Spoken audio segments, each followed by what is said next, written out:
Buenas tardes, les doy la bienvenida al canal, esperando que pasen un rato entretenido entre las tinieblas de la historia.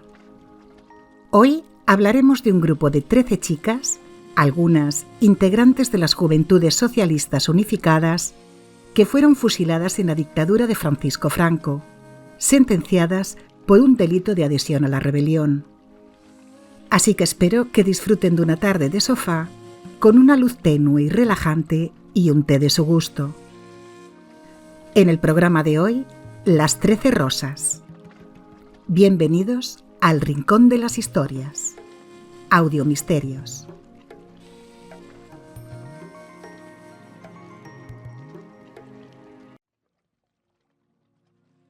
Las Juventudes Socialistas Unificadas era una organización política juvenil española que se fundó después del triunfo del Frente Popular en las elecciones generales en 1936. Se intentó reestructurar secretamente después de que el ejército franquista ocupara Madrid. Su dirigente era José Pena Brea, de 21 años. Los líderes de las Juventudes Socialistas y el Partido Comunista de España se habían ido y todo quedó en manos de militantes poco importantes, por lo cual deberían haber pasado más inadvertidos.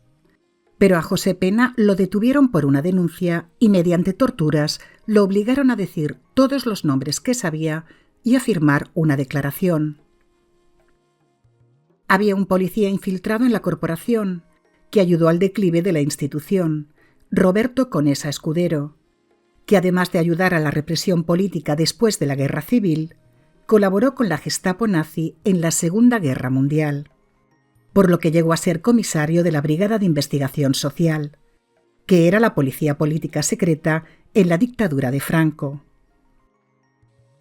La organización cayó sin casi haber empezado a reorganizarse, e incluso algunos de los detenidos acababan de integrarse.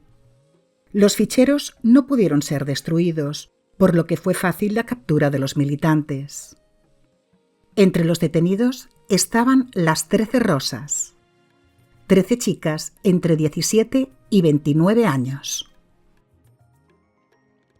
Virtudes González García, de 17 años, trabajaba de modista, era la mejor amiga de María del Carmen Cuesta, a la que apodaban La Peque, ya que sin tener todavía los 15 años se afilió a las Juventudes Socialistas y por razones de edad la separaron de la causa.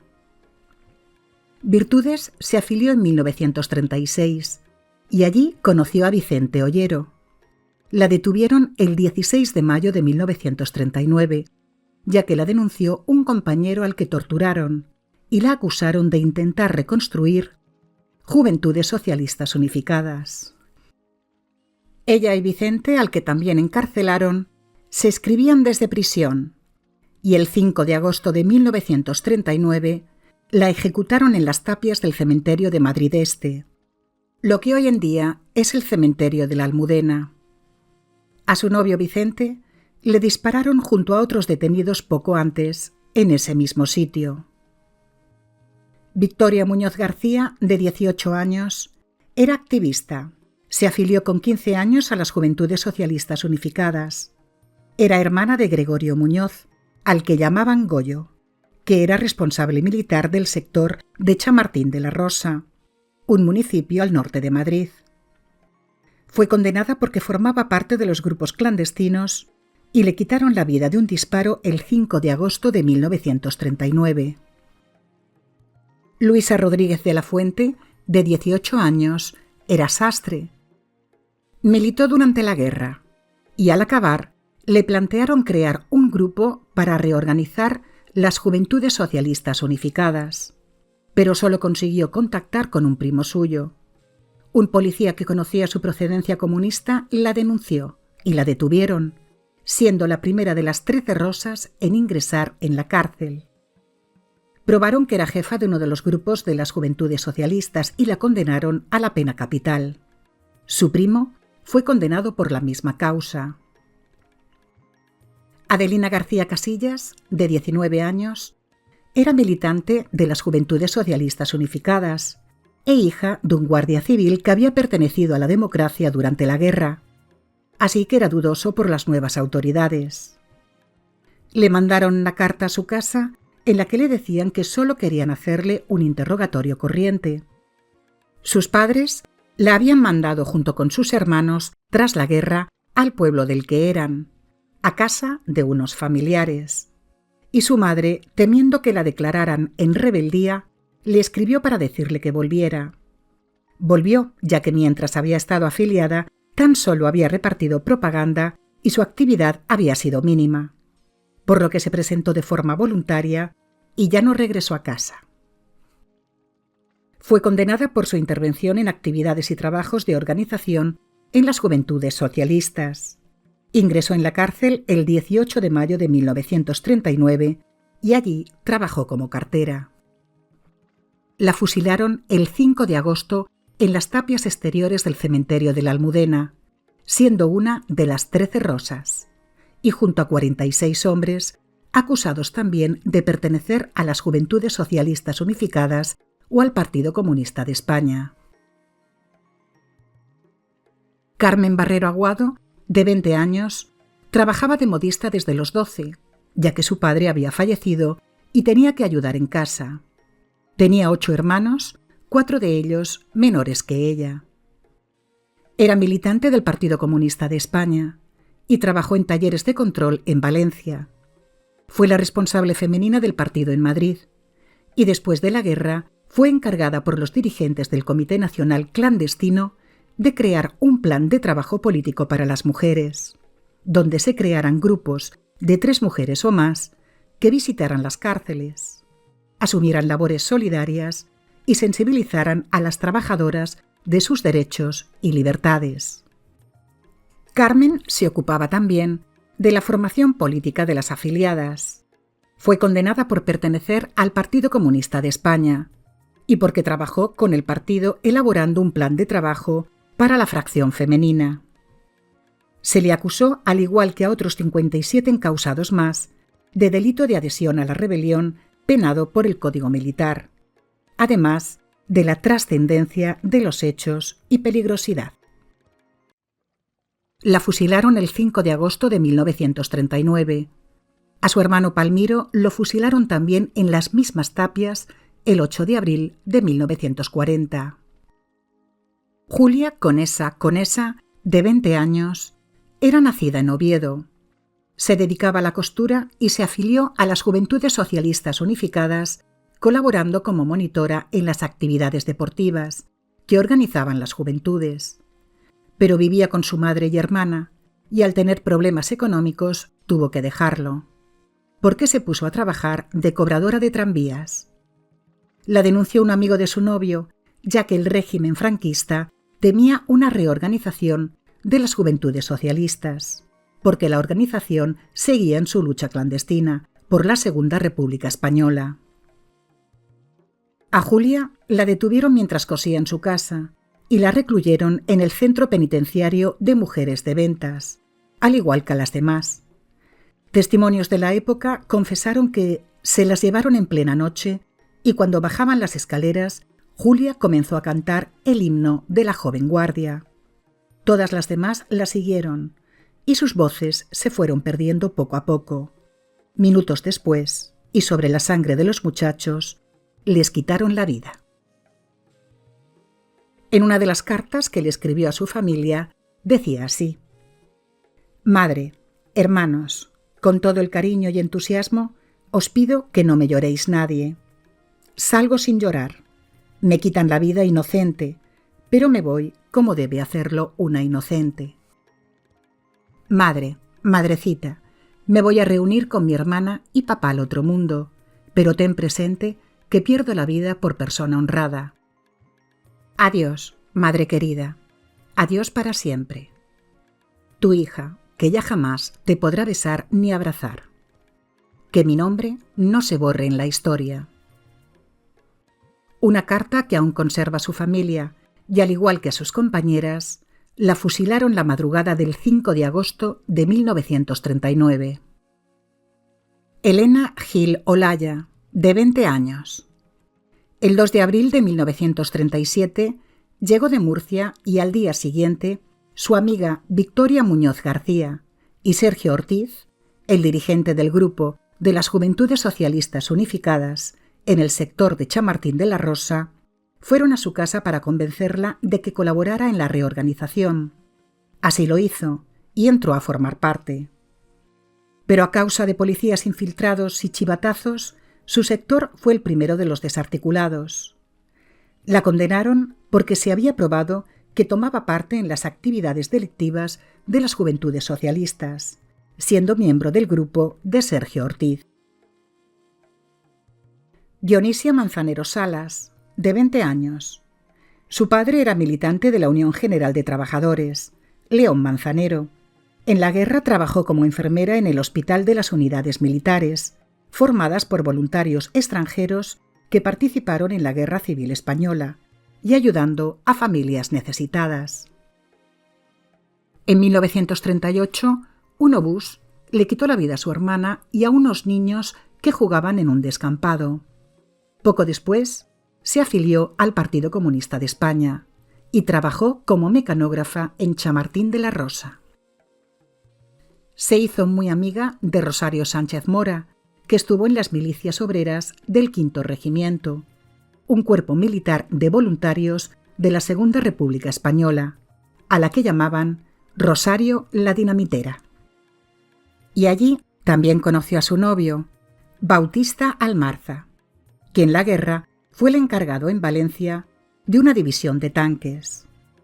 Cuando la detuvieron, ella ya sabía que lo habían cogido prisionero en Valencia y que lo encarcelaron en uno de los campos de concentración más duros, el de Albatera, en Alicante.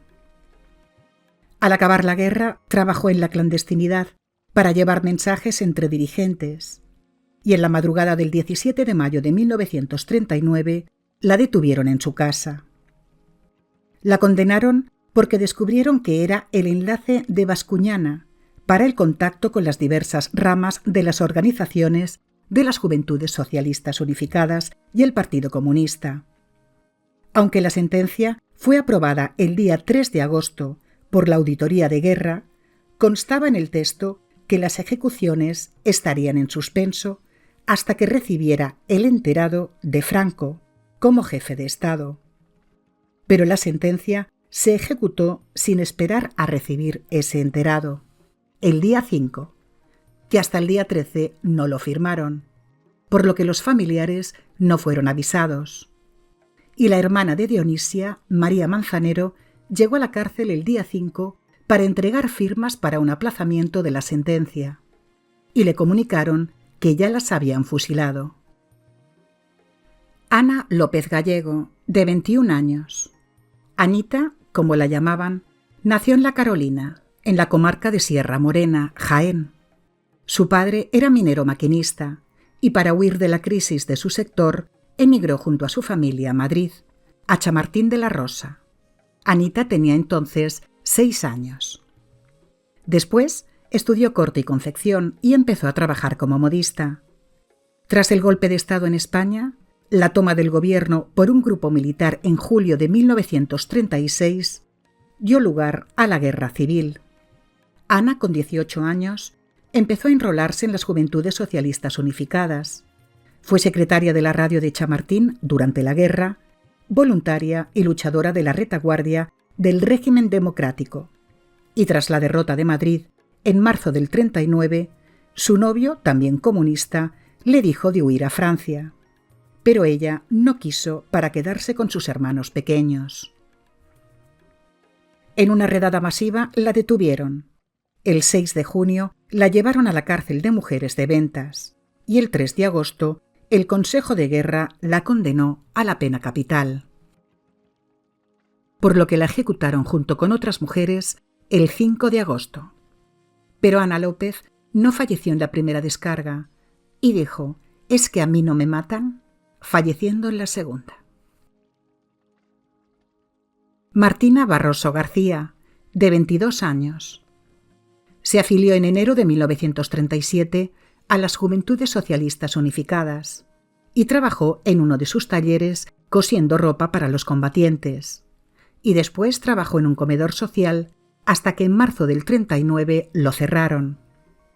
Cuando acabó la guerra perdió el contacto, pero se encontró con Anita López, otra de las 13 Rosas, con la que había cosido en uno de los talleres durante la guerra. Todas las tardes salían a pasear, hasta que un día se encontraron con Julián Muñoz Tárrega, que cooperaba en la reconstrucción de las Juventudes Socialistas Unificadas y las invitó a unirse. Martina iba a la ciudad universitaria, al frente abandonado, a buscar armas y municiones. Fue detenida el 1 de junio de 1939, declarando su militancia en Juventudes Socialistas y también que le habían pedido participar en la clandestinidad. La condenaron por realizar trabajos clandestinos para las Juventudes Socialistas, fusilándola a las 4:30 de la madrugada del día 5 de agosto. Se conservan cartas originales que escribió a su familia y a su novio desde la cárcel. Joaquina López Lafite, de 23 años, nació en la parroquia de Trubia, en el concejo asturiano de Oviedo. Tenía 3 hermanos más, 2 chicas y un chico, siendo ella la menor. El padre había sido comandante del ejército y al destinarlo por varias partes del país, cada uno de sus hijos era de un sitio distinto. El mayor, Carlos, nació en Las Palmas de Gran Canaria, le seguía María, que era de Lugo, y Lola, de La Coruña. Desde 1931 eran huérfanos de padre y madre. Todos trabajaban menos Joaquina. Carlos, que era el único casado, militaba en la UGT. María trabajó de mecanógrafa hasta que llegó la guerra y se fue al hospital de reposo que instalaron en el Teatro Infanta Beatriz, en el barrio de Salamanca, como enfermera voluntaria. Lola, que era también mecanógrafa, había trabajado en una fábrica de productos farmacéuticos y fue al frente en tareas de propaganda. Era la responsable de un club juvenil de las Juventudes Socialistas Unificadas y en agosto de 1936 se afilió junto a su hermana Joaquina a las Juventudes Socialistas. Joaquina como secretaria de Cultura y ayudante del secretario. De ella dijeron simpática, inteligente y luchadora. Cuando acabó la guerra, toda la propaganda que tenían sobre su militancia política la quemaron por temor a desquites o venganzas, pero un vecino los denunció. Se los llevaron detenidos a todos, a los 4 hermanos, a la esposa de su hermano Carlos y a una amiga de Joaquina. Ella declaró que había sido militante, pero no su militancia en la clandestinidad de las Juventudes Socialistas. Fue condenada por ser enlace del Comité Provincial de Juventudes Socialistas, recibiendo en su casa a las contraseñas de cada día, siendo además el lugar de la cita de los elementos dispersos y formando parte del Comité Provincial, donde desempeñaba el cargo de secretaria femenina y de secretaria general. La fusilaron el 5 de agosto de 1939, en las tapias exteriores del cementerio de la Almudena. Pilar Bueno Ibáñez, de 27 años, nació en Sos del Rey Católico, un municipio de la comarca de las Cinco Villas, en Zaragoza. Desde los 4 años vivió en casa de sus tíos en Madrid. Era modista y trabajaba en un taller que cosía para gente acaudalada, pero ganaba muy poco, por lo que cuando falleció su tío tuvo que trabajar más horas, ya que su sueldo era el único que entraba en casa.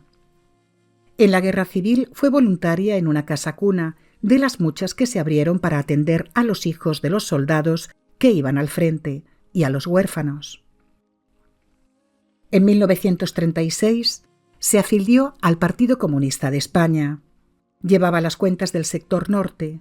Llegó a ser secretaria de organización del Radio Norte, un sector de partido en la ciudad. Cuando acabó la guerra, la mujer de uno de los encargados de reorganizar el partido en Madrid habló con ella y su casa pasó a ser el centro de unión de la dirección del partido. Creó 8 sectores en la ciudad y la eligieron responsable de la organización del comité de la ciudad. La detuvieron el 16 de mayo de 1939 y al día siguiente la llevaron a la cárcel de mujeres de ventas. La condenaron por ser miembro del comité provincial, favoreciendo mediante suscripciones a los presos, ayudar a la recogida de armas y organizar la sección femenina. Blanca Brisac Vázquez, de 29 años. No tenía ninguna militancia, era la mayor de las 13 y tenía un hijo. Nació en San Sebastián, en el Golfo de Vizcaya. Su padre era un francés judío, dueño de una fábrica de paraguas en Bayona, una localidad en el suroeste de Francia, que al desertar del ejército francés en la Primera Guerra Mundial se fue a San Sebastián y finalmente se trasladaron a Madrid. Allí Blanca conoció a su marido, Enrique García Mazas, ya que los dos eran músicos y tocaban en el Cine Alcalá. Ella tocaba el piano y él el violín, la música que acompañaba a las películas mudas. Tuvieron 2 hijos, Enrique y la mayor, Mercedes, que falleció al poco de nacer, de pulmonía. Su marido trabajaba tocando el violín en un café y ella cosía en casa.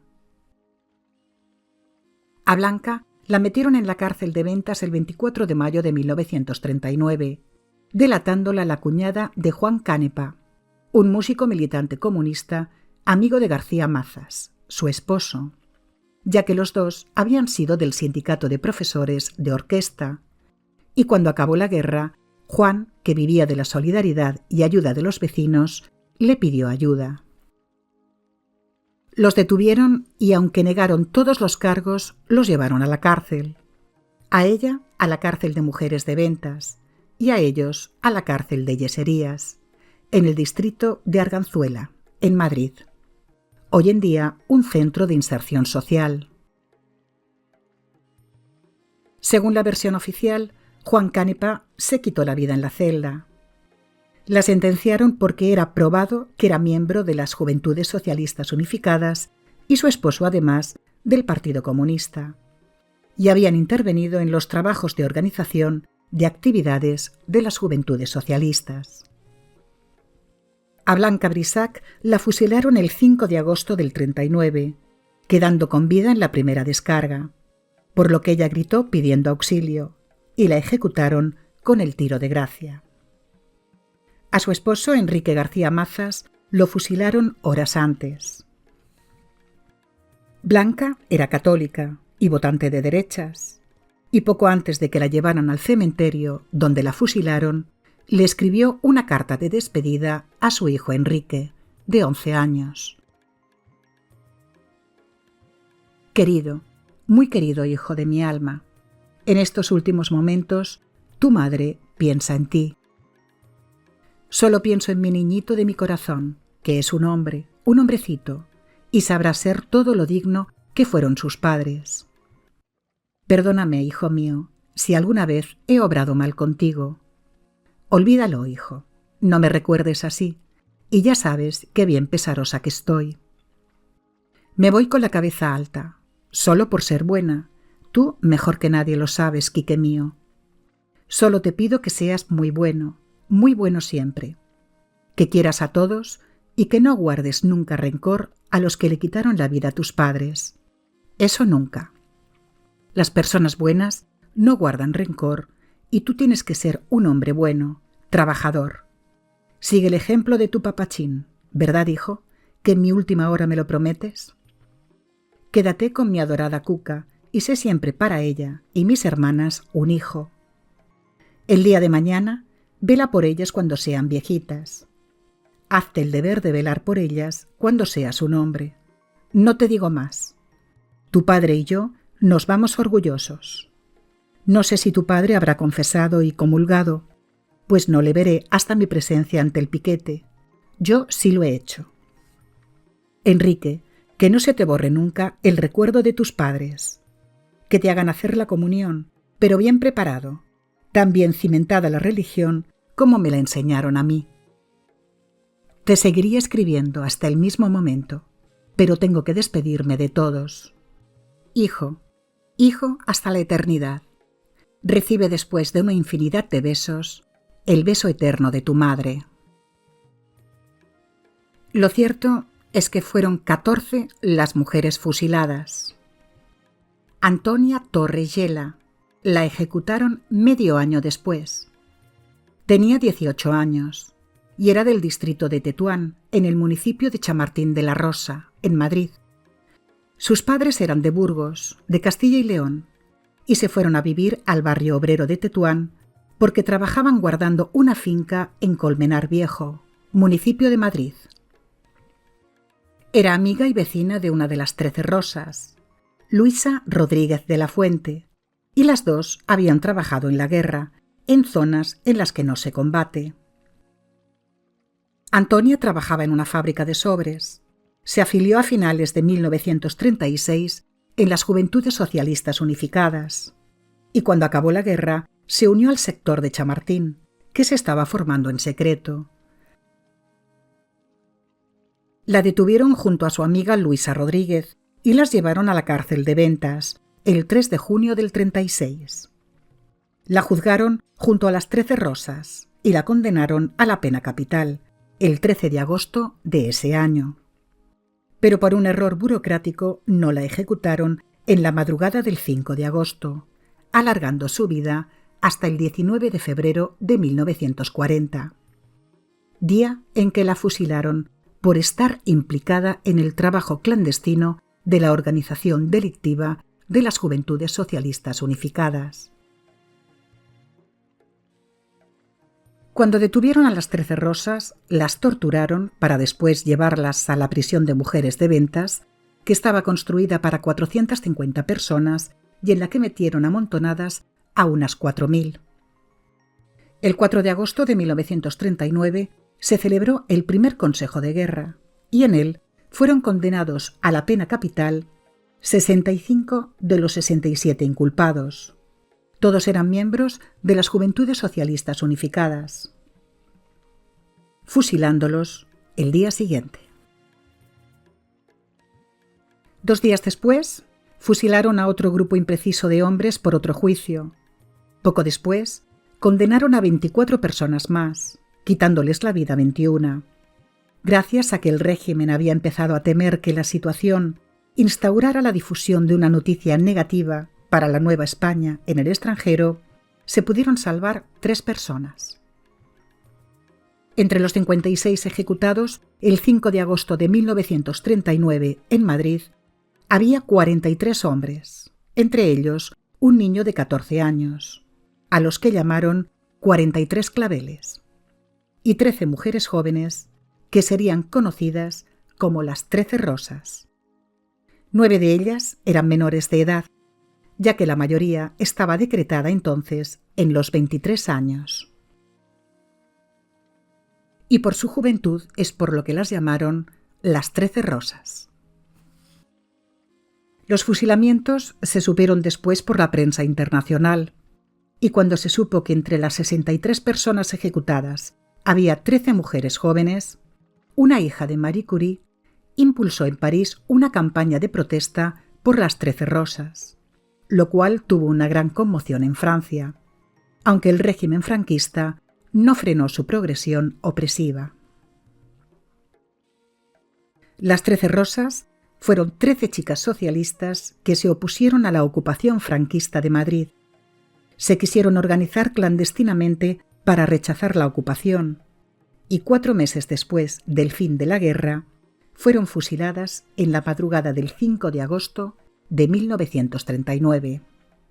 Sus nombres nunca serán borrados de la historia.